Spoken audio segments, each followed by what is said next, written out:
नमस्कार, India update मध्ये आपले स्वागत।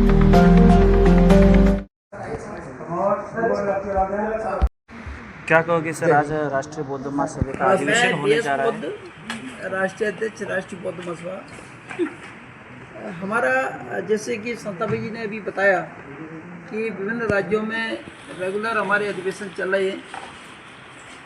अधिवेशन का उद्देश्य यही है कि जो तथागत बुद्ध के विचारधारा है, बाबा साहब की विचारधारा है, मानवर काशीराम की विचारधारा है, जो बहुजन महापुरुष जिन्हें हम कहते हैं, उन विचारधारा मानवतावादी विचारधारा है, समता स्वतंत्रता बंधुत्व पर आधारित विचारधारा है।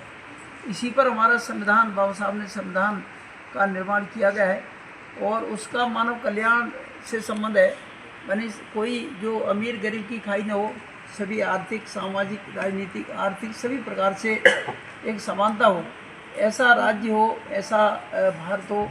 और सम्राट अशोक के समय जो समृद्ध भारत था, जो कल्याणकारी भारत है, ऐसा भारत बनाने के लिए कार्य किया जा रहा है। इसी के लिए जगाने के लिए हमारे मुख्य कार्यकर्ता यहाँ पर आए हुए हैं, उनके साथ हम लोग रूबरू हो रहे हैं और ये सम्मेलन सब जगह पूरे भारत में किए जा रहे हैं।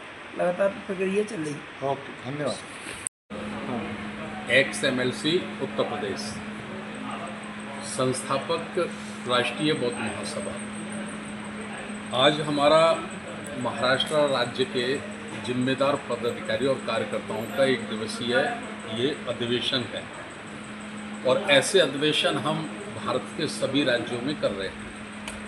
अधिवेशन करने के पीछे जो हमारा उद्देश्य है, वो उद्देश्य है जो बाबा साहब डॉक्टर अम्बेडकर जी का संकल्प था, त्रिबुद्ध भारत, बौद्धमय भारत।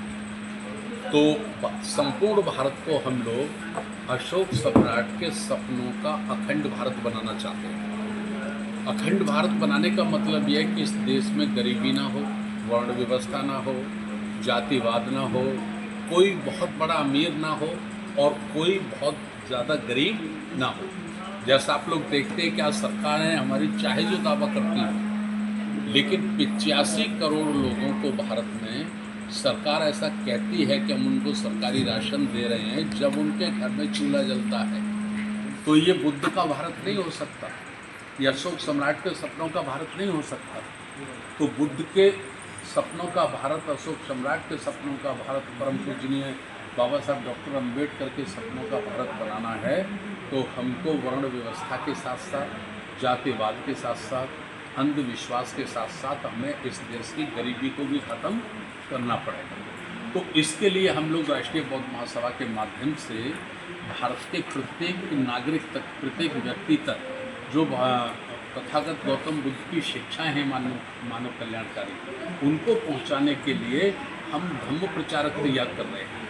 और हमारा ये जो धम्म प्रचारक तैयार करने का जो पैटर्न है, तो यह है कि एक ज़िला में 5, महानगर पालिका में 5, तहसील में 5, ब्लॉक में 5, फिर वार्ड और ग्राम पंचायत में 5-5 हमारे ट्रेंड, समर्पित भाव के, निस्वार्थ, गैर राजनीतिक रूप से धम्म प्रचारक हुई एक सेना हम लोग तैयार करने में लगे हैं।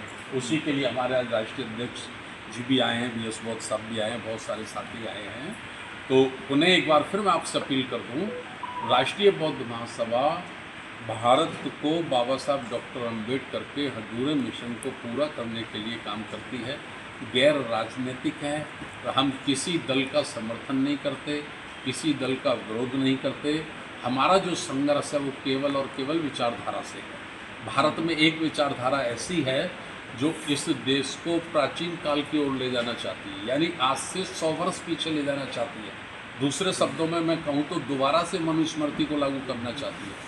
और एक विचारधारा ऐसी है जो बुद्ध की विचारधारा है, कबीर की है, संत रविदास की है, साहू की है, फूले की है, बाबा साहब डॉक्टर अम्बेडकर जी की है और मान्यवर काशीराम साहब की है, जो मानवता लाना चाहती है, समता लाना चाहती है और दोबारा से भारत को अखंड राष्ट्र, अशोक सम्राट के जैसा सपनों का राष्ट्र बनाना चाहती है। उसके लिए हम लोग काम कर रहे हैं। लगता है कि संविधान खतरे में है भारत में, ऐसा लगता है?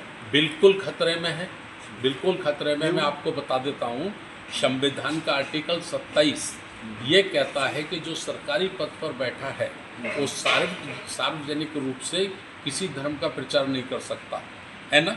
व्यक्तिगत रूप से अपने घर परिवार में वो अपने संस्कार कर सकता है, लेकिन आज हमारी सेंटर की सरकार, राज्य की सरकारें पूरी सरकारी मिशनरी का उपयोग वो अपनी एक संस्कृति के लिए कर रही हैं। तो इसका मतलब वो संविधान को नहीं मान रहे, तो संविधान खतरे में है। संविधान को माथे से लगा लेने का मतलब नहीं होता, संविधान की पूजा करने से नहीं होता, संविधान के एक एक अक्षर पर अमल करने से, पालन करने से संविधान होता है। जी, आप अखंड भारत की बात कर रहे हो, तो नरेंद्र मोदी जी इजराइल गए थे, वहाँ पे जो है तो इजराइल को उन्होंने फादरलैंड कहा, बाद में हिंदुस्तान आते और कहते हैं कि मैंने इसलिए कहा और इसलिए हम इजराइल का साथ दे रहे क्योंकि हमें अखंड भारत बनाना है। तो आपके और उनके विचार है थे? देखिए, अखंड भारत बनाने के लिए हमें सबसे पहले देश में गरीबी को ख़त्म करना पड़ेगा, अशिक्षा को ख़त्म करना पड़ेगा, समानता लानी पड़ेगी। अखंड भारत बनाना है तो सबसे पहले शिक्षा का राष्ट्रीयकरण करिए। शिक्षा का राष्ट्रीयकरण, एक स्कूल, एक टीचर, एक ड्रेस, एक सिलेबस, उसी में अडानी का बच्चा पढ़ेगा, उसी में एक मजदूर का बच्चा पढ़ेगा, रिक्शा चलाने वाले का बच्चा पढ़ेगा। ऐसी शिक्षा पद्धति लाइए जो बौद्ध शासनकाल के समय थी, नालंदा विश्वविद्यालय में थी, वो लाइए। बीजेपी के कई नेता अखंड भारत की भी बात करते हैं और हिंदू राष्ट्र की भी बात करते हैं, तो आप दोनों के साथ हैं? उनका अखंड भारत का मतलब है केवल और केवल आज से 100 वर्ष पीछे ले जाना, मनुस्मृति जैसा शासन लाना। हमारा अखंड भारत का मतलब है कि मानव के साथ साथ जीवों पर भी दया, पशु पंछियों के लिए भी दया का भाव मन में होना चाहिए। हमारा अखंड भारत ये है। हिंदू राष्ट्र के साथ है? हिंदू राष्ट्र का मतलब हिंदू राष्ट्र को हम दूसरे अर्थों में मनुस्मृति मानते हैं। बाबा साहब डॉक्टर अम्बेडकर ने कहा, अपने जीवन का सब कुछ त्याग कर भी, सब कुछ खत्म करके भी इस देश को कभी हिंदू राष्ट्र मत बनने देना। हिंदू राष्ट्र इस देश के बहुजन समाज के लिए बहुत खतरा है। यानी दोबारा से वर्ण व्यवस्था, जाति व्यवस्था, मनुवादी व्यवस्था लाना, हिंदू राष्ट्र का मतलब ये है। सर, धर्मांतर बंदी कानून लाया है, इसके बारे में क्या करेंगे? इसके बारे में मैं यही कहना चाहता हूँ कि उनको ये कानून नहीं लाना चाहिए था। भारत का संविधान का आर्टिकल 25 प्रत्येक व्यक्ति को स्वतंत्र रूप से किसी भी धर्म को अपनाने की स्वतंत्रता देता है। आपने ये प्रश्न पूछा तो मैं एक बात और कह देना चाहता हूँ, अभी हमारी सरकारों को समान रूप से इस कानून को लागू करना चाहिए। जैसे मैं कहता हूँ मैं बुद्धिस्ट हूँ, तो मुझसे कहा जाता है भाई आप प्रमाण पत्र दीजिए, आप कैसे बुद्धिस्ट हैं। ब्राह्मण कहता है मैं हिंदू हूँ, तो उससे हिंदू होने का प्रमाण पत्र नहीं मांगा जाता। मुसलमान कहता है मैं मुसलमान हूँ, तो उससे मुसलमान होने का प्रमाण पत्र नहीं मांगा जाता। ईसाई कहता है मैं ईसाई हूँ, तो उससे ईसाई होने का प्रमाण पत्र नहीं मांगा जाता। सिख कहता है कि मैं सिख हूँ, तो उससे सिख होने का प्रमाण पत्र नहीं मांगा जाता। तो फिर बौद्धों से प्रमाण पत्र क्यों मांगा जाता? मैंने कहा मैं बौद्ध हूँ, तो मैं बौद्ध प्रमाण पत्र की क्या आवश्यकता है? ये भी होना चाहिए। ठीक है सर, आपका पूरा नाम, पोस्ट बता दीजिए। धर्म प्रकाश भारतीय बौद्ध, XMLC उत्तर प्रदेश, संस्थापक राष्ट्रीय बौद्ध महासभा।